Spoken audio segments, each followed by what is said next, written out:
Hi, I'm Monique.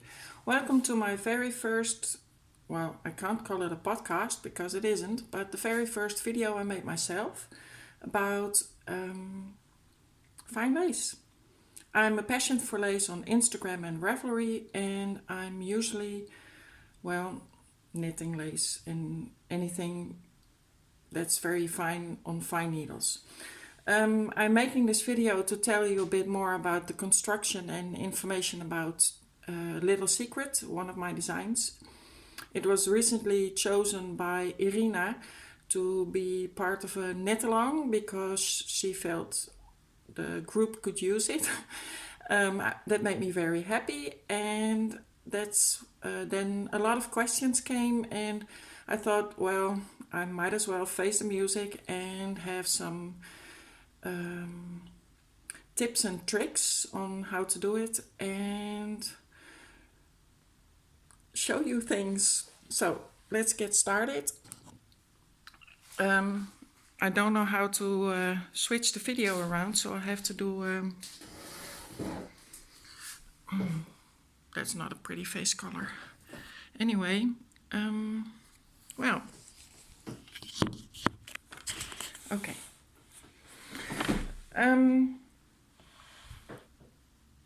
Little Secret, a fine lace shawl. Here it is. I won't be moving very much so you can see it all.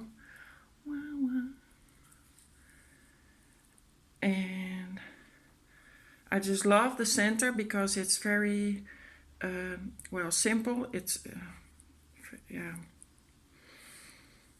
And this is the center bit that's making it mirrored, and I will show you a bit how to do, well, something.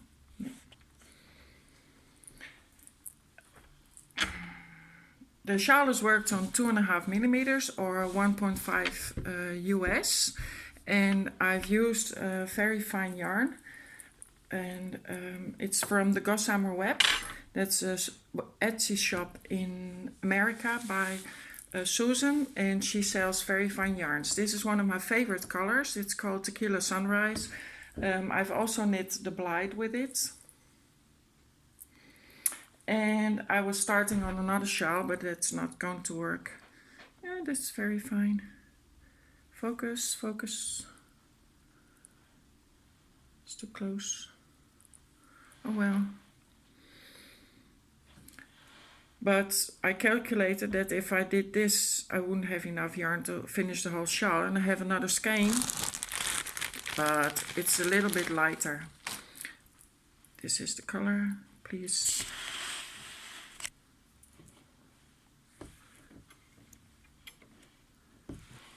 Why is the color so different?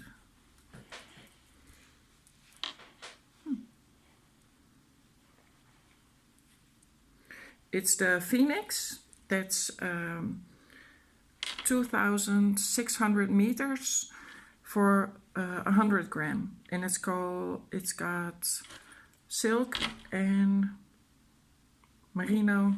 I should have looked it up.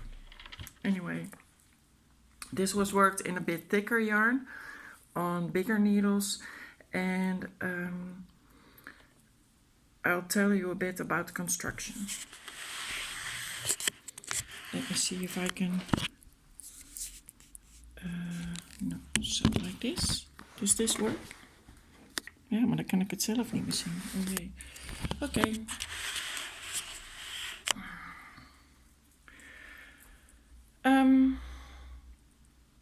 The shawl, you start with the edge. Let me show you. When you work the edge, you're eased into the shawl because you have only a very small repeat. And it's a limited number of stitches, only 20 stitches. And it's back and forth, and it has lace in every row. That means that, yeah, when you read the chart, you have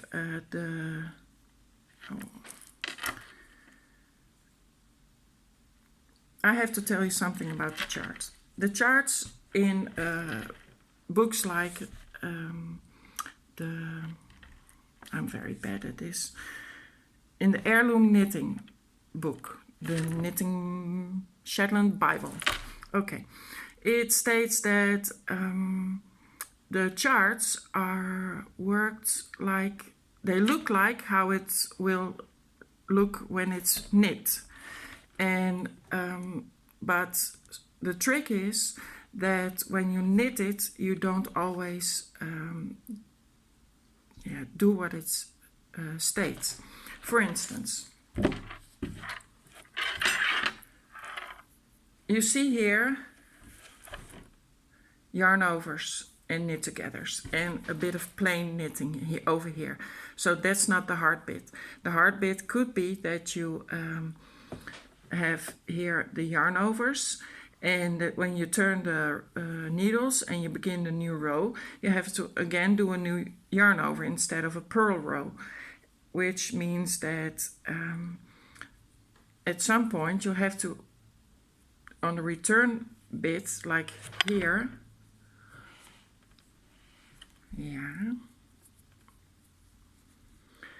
you have to knit the yarn over together with another stitch, and that can be quite difficult. The other thing is, when you work Shetland lace and you begin a row and you turn the work for another row, you have a new front. And that's very important because you have to knit the row again instead of purling. And that means you can begin a pattern at any row, at any place, if there's room for it. And that also means that you have to sort of get a grip of what the pattern suggests instead of states, because the pattern for bird's eye states that in the first row you do knit together, then a yarn over, then a knit, then a yarn over, and then a slip slit knit or knit through the back loop. And then you knit to the end of the row and you turn the work and then you go back. And then it should be you read the pattern from left to right instead of right to left. But the symbols like this, the knit together, or the knit together for you, and the slip slip knit, they still do make the same direction in the chart, but the knit technique will be flipped. And that means that you have to keep in mind the overall shape of the design of that particular pattern, and instead of what it states, because if you would wait a minute.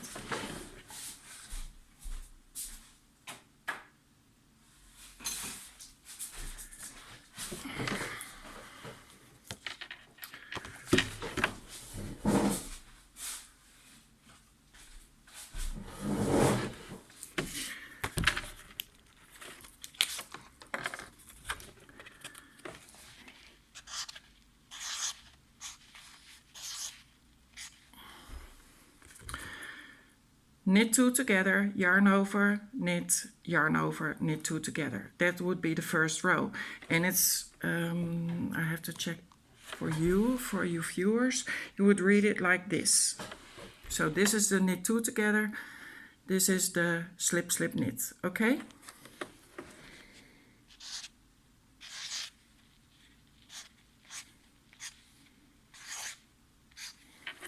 This would be the second row, and you would be starting over here. Yay! This would mean that this would be a slip slit knit like that one, but it won't be. This will be a knit two together, and that will be the knit two together, because this will keep the overall shape of the design. And when you do it like this, it won't be wrong, but when you block it, it can pull in a different direction and it won't be as tight and neat as it otherwise would be. So once you get your head around that, Shetland lace is very easy because it's all knit rows. And the only problem you could run into is the rhythm of the work, because with Shetland lace the stitches are very fine and there are a lot of stitches on the needles usually, and that means that there's a lot that can happen. For instance, with the blind, it's not about Little Secret, but anyway, you can see that if you choose one row over here, there can be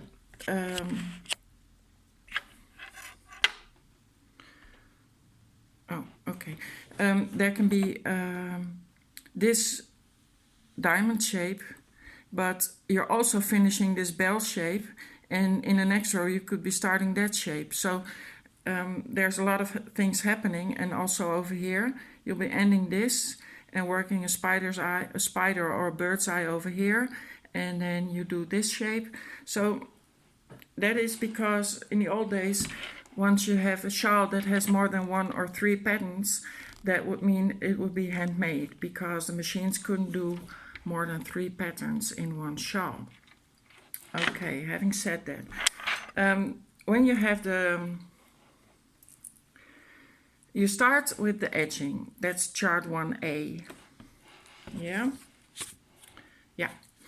And you repeat that chart, I believe 36 times or something. And then you have all the loops on the top of your edge. And I have a larger example and I can show you. Where's the other needle? Over here. Well, the construction of Little Secret is like this. Oh, mirrored.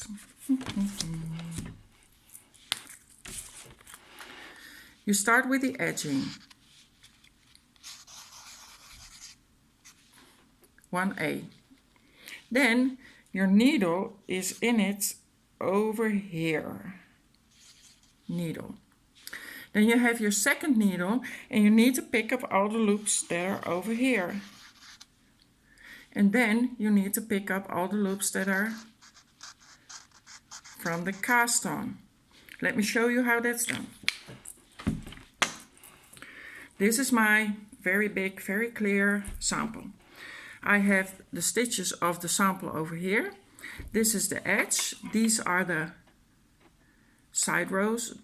The slip one purlwise.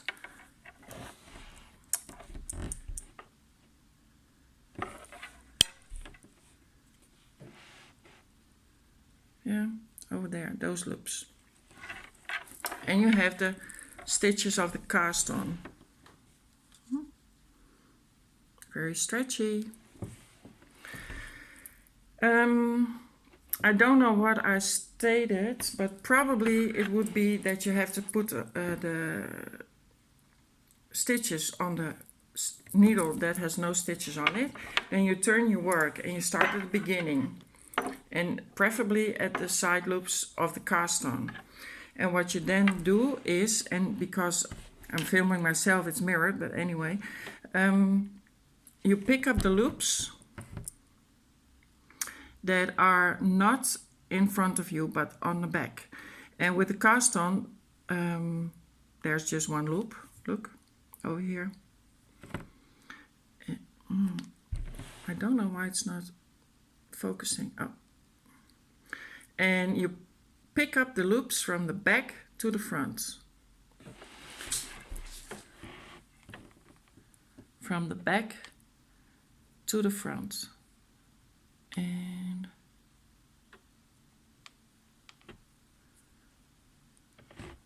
don't know how I can get it any clearer. Let me see.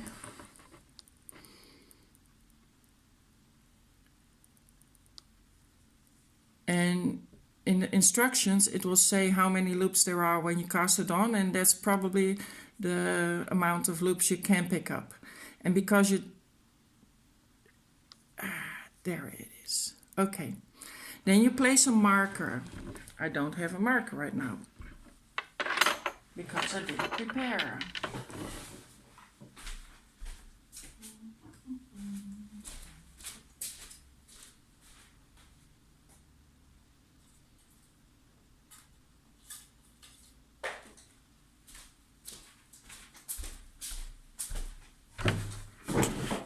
and back.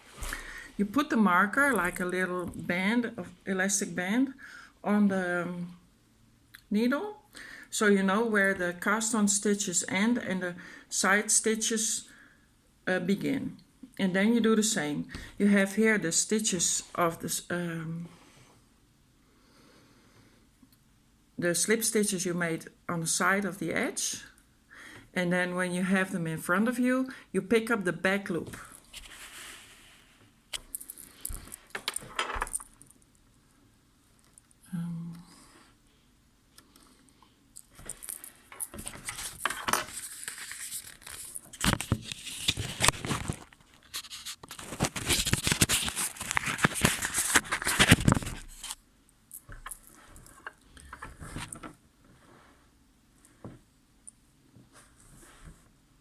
I have to see what that darn camera is. Can't focus. Okay, try again. Okay.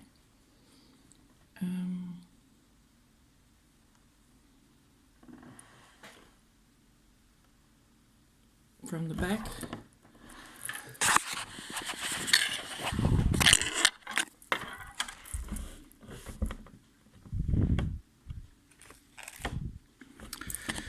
Oh, this is me being so clumsy. Sorry. Try again.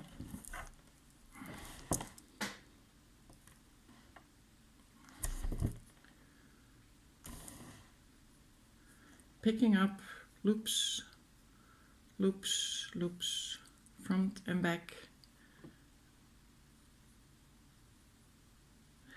The reason why you pick up the loops from front to the back is that that's the most consistent, and I will show you when you do the front to the back, you will get this.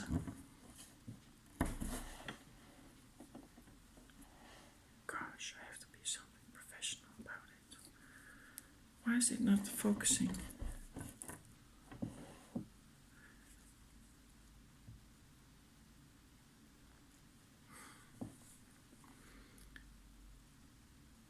Yeah, this ridge,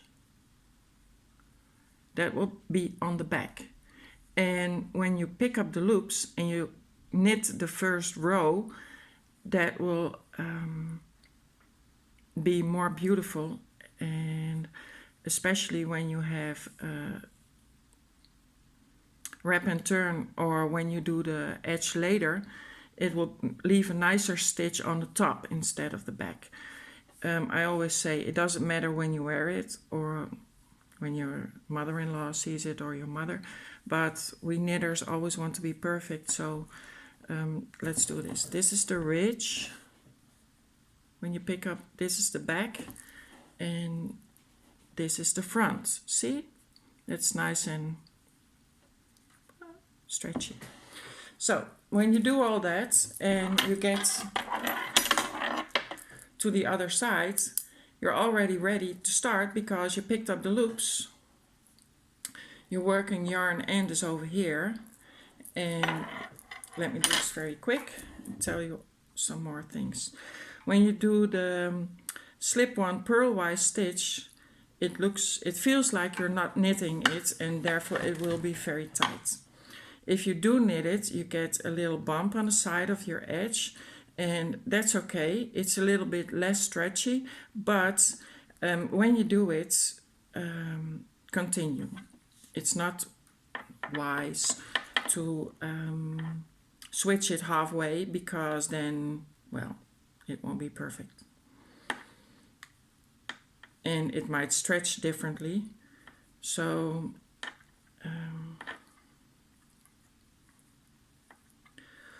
I also want to mention, make sure you have good light, because when you're working with finer yarn, see this compared to this, that's a bit different.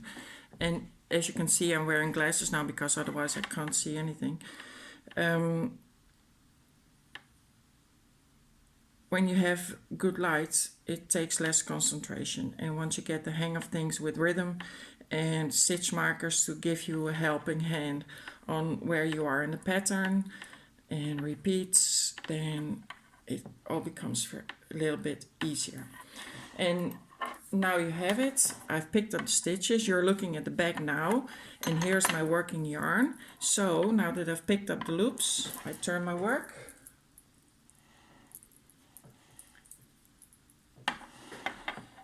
And I can start after putting in stitch marker with the first row. Sometimes you have to make additional stitches because, and here's a magic word, there's something happening over here. As you can see, the stitches are now worked this direction and this direction. That means that the stitch is now like this. Yes, I have burn marks on my fingers. I had my hand burned 3rd degree when I was 1. It's okay now, so don't worry. The stitch is like this. But when you turn the work and work in that direction, these stitches are like this, and you're starting to work these stitches like this. And as you can see, they don't match up. This stitch is now smaller compared to that one, and this one is wider than this one. So sometimes to prevent it from this ruffling or this being too tight, you have to increase this number of stitches so that the ratio is 3 to 2. So 3 of those, no, 2 of those, 3 of these that go up. And then what happens then is that you, this will be chart B, this will be the main pattern repeat, and here after my stitch marker is chart A. But because you have worked already on this one, and when you get to this one, it will be mirrored. That's why there are 2 charts of the edging in the pattern. And yeah.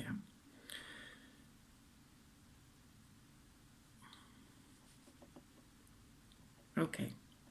Then you can start with the main pattern of the center, and again you have to insert stitch markers. Okay. And so this is what I said. Recap. This is your cast on. You work that direction. Yay, shaky. The stitches go this way and that way. And by the end of the last repeat, you pick up the stitches that are on the side, and you pick up the stitches at the cast on. Okay. And then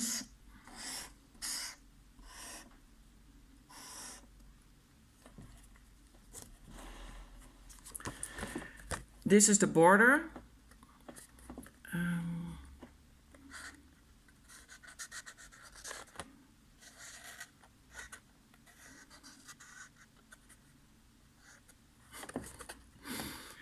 Border. Oh well, not bad in mirror. And this is the center. Let's do just a plain C. Okay. Then you work chart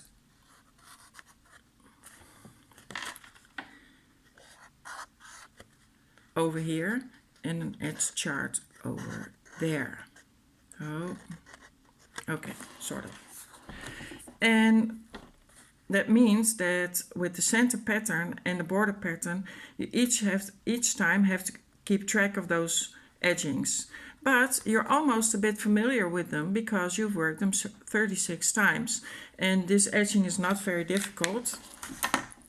It's just plain stitching and increases and decreases. I may have to tell you that it can be handy to put in a tiny stitch marker, and you can count the holes to see how many rows you've done, because it has even happened to me that I've gone too far and had to pull out a whole row. And that's at a disadvantage, because when you have to pull out a whole row, you have to pull out this too. So keep track of that. With this shawl, there, as you can see, I've made this a sort of an edging attachment. With the blight, the shawl is worked first and then the edging is attached, and that gives a different, see, this is different.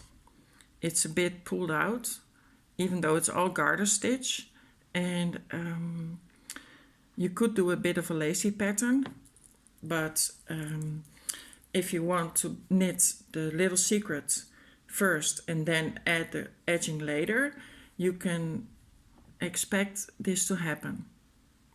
That's normal. You can twist stitches, but the shawls in the museum have it the same way, so that's normal. Okay.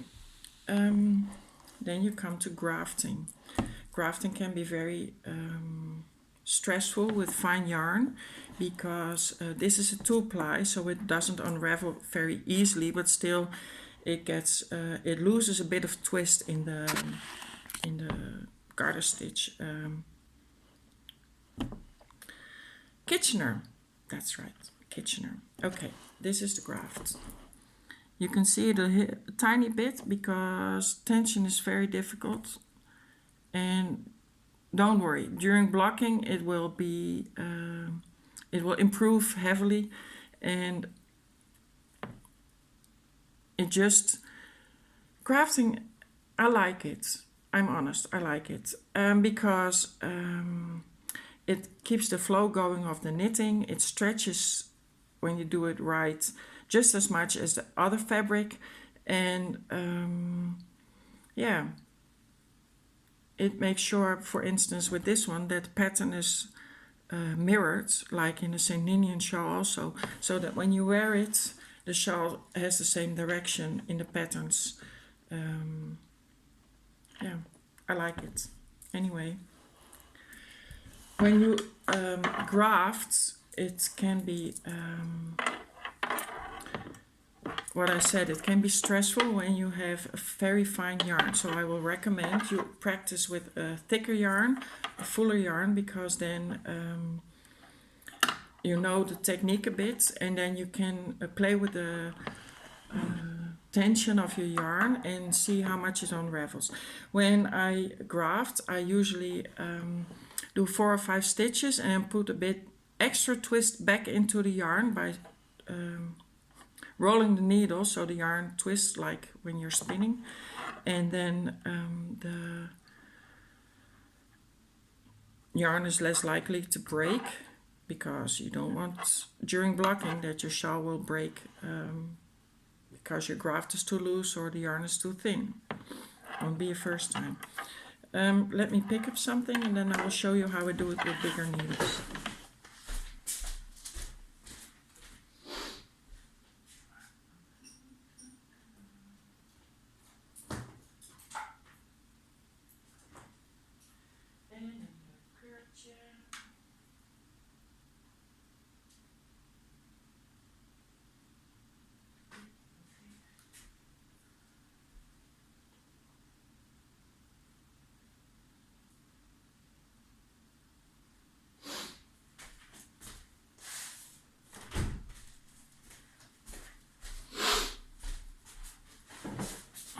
Sorry, I'm back. Blunt needle. See? This is a big one because I'm using big yarn, but the finer the work, the finer the needle has to be. As long as it's thinner than your needle you're working on. So I'm using this as example because the stitches are now ready, and I'm grafting this side to this side. The way I do it is I keep the needle. I always use straight needles. I'm sorry. I can work with circular needles, and I have worked with the Hia, and I'm very happy with those because that I found that when I was working Hia with finer yarn, the blue wire doesn't curl back on itself, because lace weight is very lacy and has not a lot of weight, and that means it doesn't give resistance to the curl, because when you're holding on with the sweater, the yarn is so heavy, it will weigh down the curl of the cable needle, and that way the cable won't curl as much. But with lace weight, most needles weigh more than 10 grams, or in lace needles 4 grams, and the lace weight just it can't compete with the weight of the curls. So yeah, I work with straight needles because I'm quickest and because I have more grip. And there's one more other trick I do, even when I work with circular needles, like this is what I do.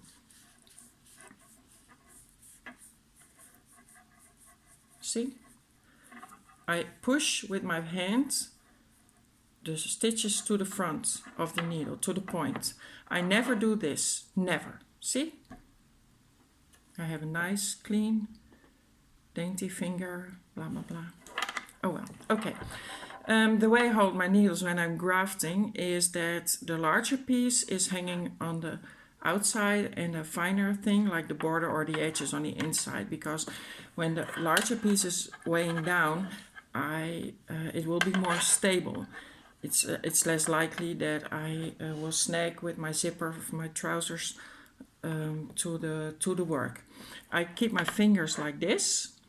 I have one between, so there's a space, and the others control the fabric, and then this one, my index finger, is pushing the stitches, and I will show you why, because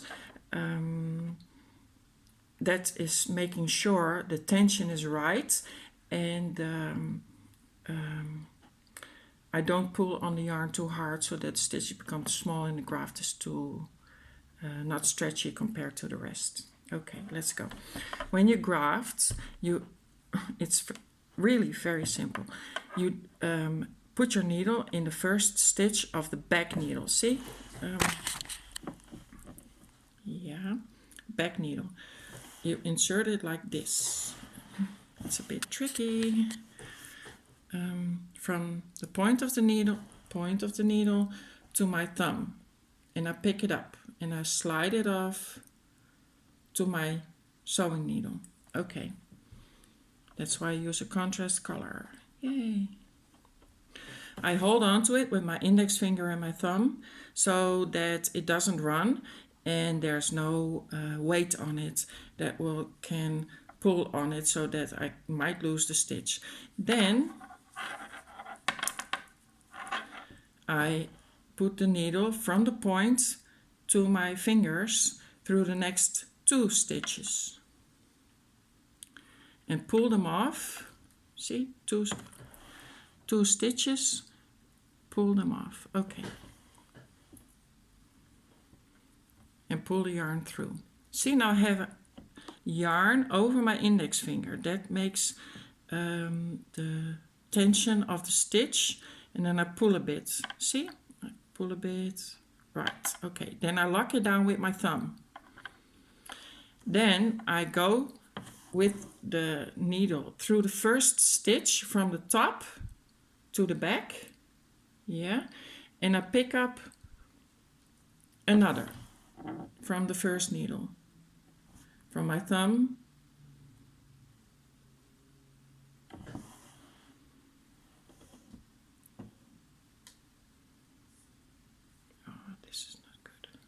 okay, so, and then the yarn needle falls out. Okay, so from the back to the next.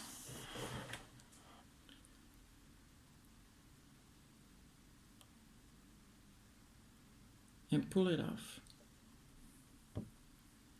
And then again with my thumb holding on to the yarn for tension, locking it down, I have 2 stitches on this and 2 stitches on that. See, and there's the new stitch I made. Okay. I've got another video if you think it's too difficult, and if necessary I can do it again once I get the hang of using my phone. Okay. Then I have to use the previous second stitch and a new stitch that is over here. Okay, let's do this. I go from it, from the top in the back, so that it's actually, see, this one. And then I pick it up again, the second one from the needle, from the point. If you take it from the back, that's okay too. But that is the direction. And then you pull again. See, that's 2. 1, 2. Then I go again. Still got my thumb on the stitches for the lockdown. See, thumb. Okay. This is my working yarn over here. Picking up the previous stitch. This is difficult filming. Okay. Focus. Okay. Previous stitch. And the next. Oh my God. I should have practiced it.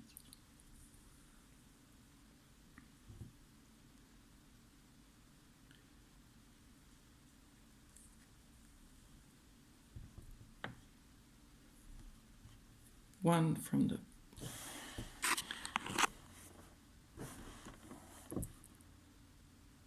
focus, come up. Okay. The yarn is now on the top, going across.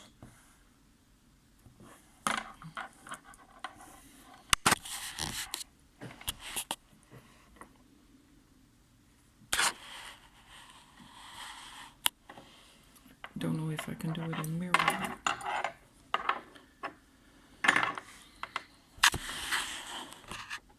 Okay.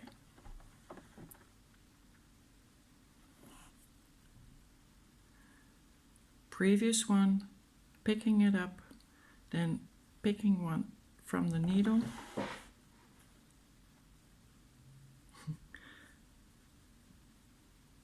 Off the needle, pulling through.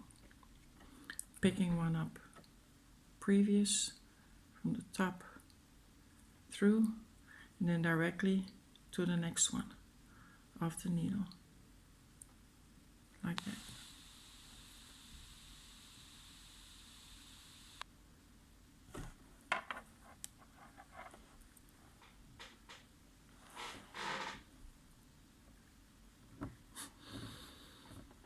I'm shaking.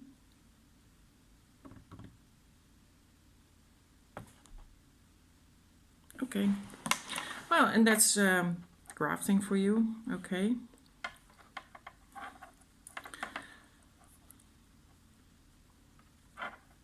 No background music here.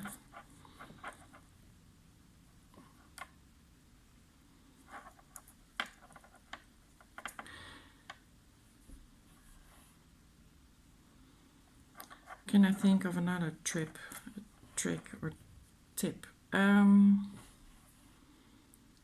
When you have a darker yarn and you want to work, use a light cloth on your lap and some backdrop lighting to make sure you can see a bit through the work, so you can see the stitches better. And unfortunately I'm right-handed, but I don't have any idea how you graft when you're left-handed. I have to practice that.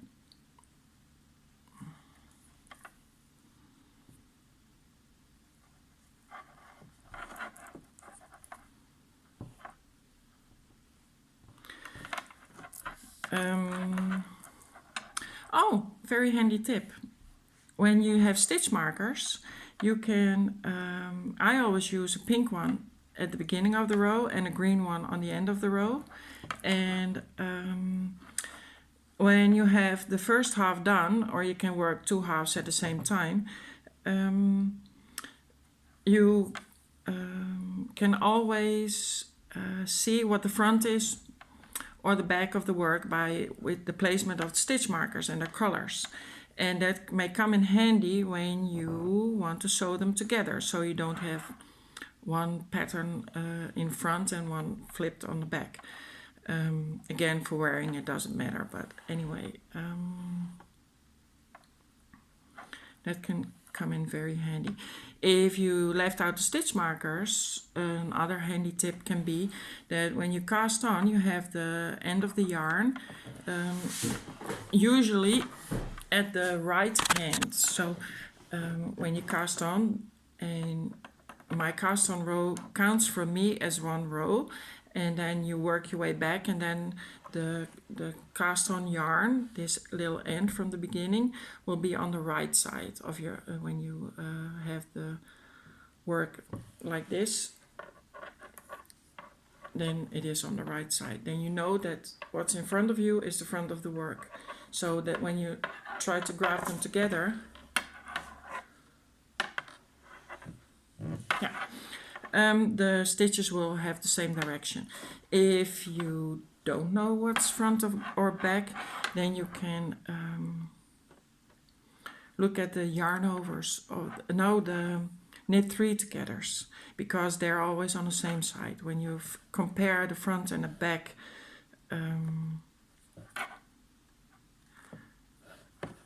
of the work,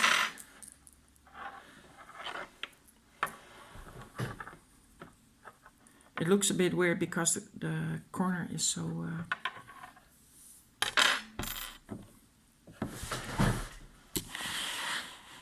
okay.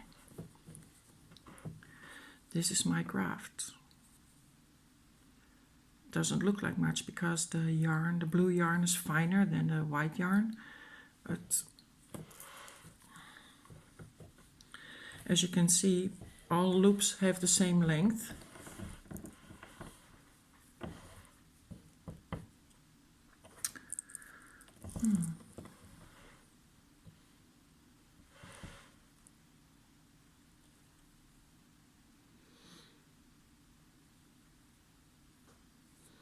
And this is what it looks like on the back.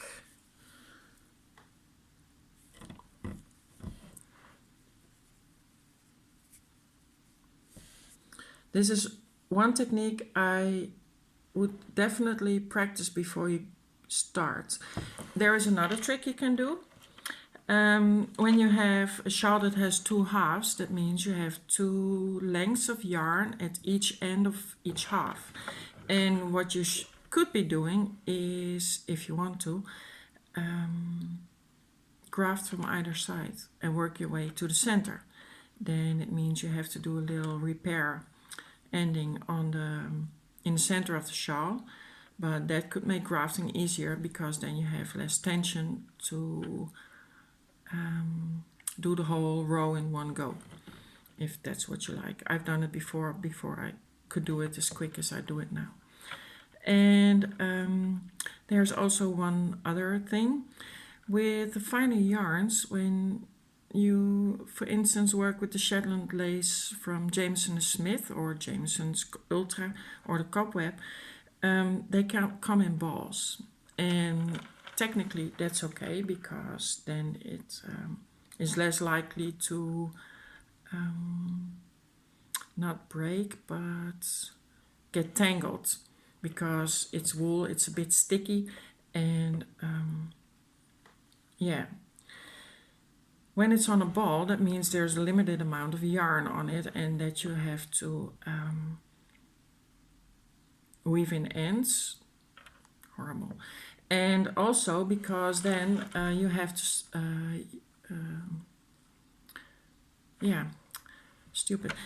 make a new beginning with a new strand of yarn. And the way I do that is never begin at the beginning of the row with a new yarn, because the edges will never be the same size. There's a higher chance that it will break because the tension is different. So what I do is always begin at a few stitches into the row, because by then the tension is less likely as large as on the edge. And perhaps you can hide it in a knit 3 together, because that's also already a little bulky, and then you can make a knot, simple knot, and yeah, cut it off, and that's it. I hardly weave in ends, especially with silk, because there's no use. And with silk you have to be very careful because it's very slippery, and you have to you can make a knot, and then you could weave in a little sewing yarn from the machine and wind it between the knot and the shawl as a security measure. And when you wear it, you have to check it regularly, and that way you can make sure the knot doesn't slip out, because when you cut it off it can be very short and you will never be able to retrieve those ends to make a new knot. So you have to be very careful about that. But with a high wool content, like I did with Shetland stars, I just made a knot and cut it off at 1 centimeter or a 1/4 inch, and that's it. Because when you wear it, it's wool, it will felt a bit and nobody will know. And yeah, what tips and tricks did I have?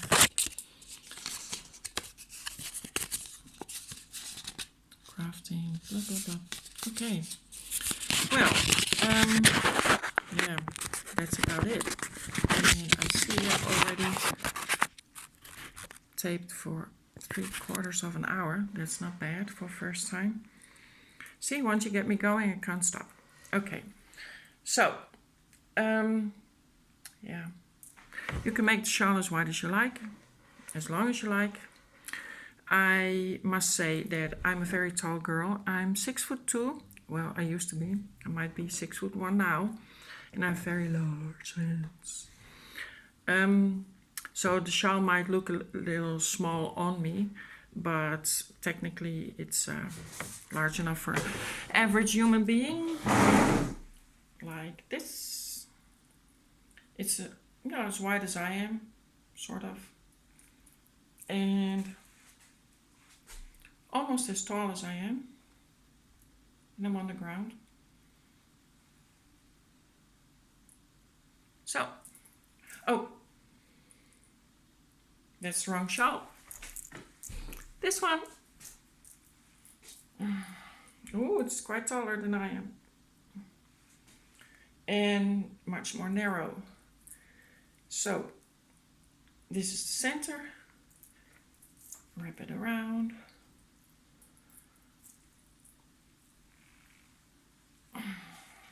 See?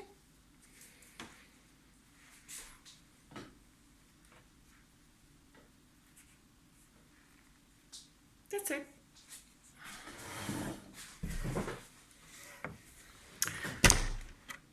Thank you for bearing with me.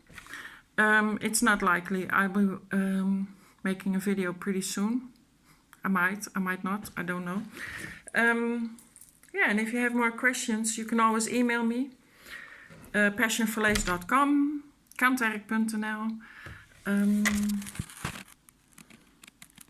Passion for Lace on Ravelry, MoniqueB on Ravelry, and a Passion for Lace on Etsy, and on Instagram, and on Twitter I'm at Kantwerk.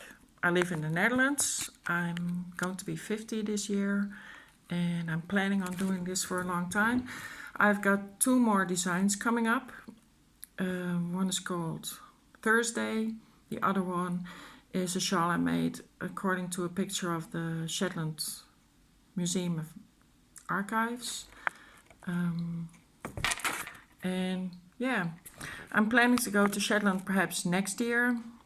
So I also will be finishing Fine Shetland's Verhaal cap, and I hope to be finishing that before the end of this year, And oh, right. I want to thank you for all the kind words and enthusiastic reactions to my magazine. And although I promised it would be, well, published in May, to be honest, I'm not feeling it right now. So I might skip it until just like the first one in September, because, well, life is happening a bit now, and it took a long time, but I have to think of a lot of things too, and it's not happening now. So number 3 can take a bit longer than the other 2. Yeah.